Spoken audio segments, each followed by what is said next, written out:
સુરતના પલસાણામાં પૂર્ણી આશ્રમ શાળા ખાતે મફત સર્વરોગ આયુર્વેદ નિદાન અને સારવાર કેમ્પ યોજાયો હતો, જેમાં મોટી સંખ્યામાં લોકોએ ભાગ લીધો હતો। સુરત જિલ્લા પંચાયત આયુર્વેદ શાખા દ્વારા સરકારી આયુર્વેદ દવાખાના પલસાણા તરફથી આયુર્વેદ સર્વરોગ નિદાન કેમ્પનું આયોજન કરવામાં આવ્યું હતું। પલસાણા તાલુકાના છેવાડાના ગામે આવતા હળપતિ સેવા સંઘ સંચાલિત આશ્રમ શાળા પૂર્ણી મુકામે યોજાયો હતો।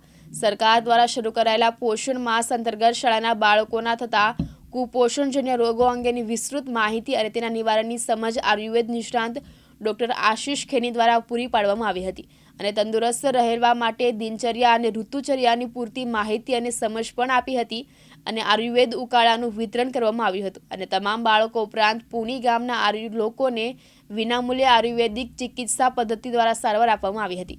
આજ રોજ પૂર્ણી ગામ ખાતે આશ્રમ શાળામાં નિદાન સારવાર કેમ્પ અને કુપોષણ માસ અંતર્ગત એક નિદાન સારવાર કેમ્પનું આયોજન કરવામાં આવ્યું હતું, જેમાં બાળકોનું નિદાન સારવાર કરવામાં આવી અને કુપોષણથી કઈ રીતના બચી શકાય, કુપોષણજન્ય વ્યાધિથી બચવા શું કરવું જોઈએ, શું ખાવું જોઈએ, શું પીવું જોઈએ એ અંગે લોકોને માહિતગાર કરવામાં આવ્યા અને સારી અને સ્વસ્થ જિંદગી કઈ રીતે જીવી શકાય એ અંગે માર્ગદર્શન આપવામાં આવ્યું। રમેશ ખંભાતી, દિવ્યાંગ ન્યૂઝ, પલસાણા, સુરત।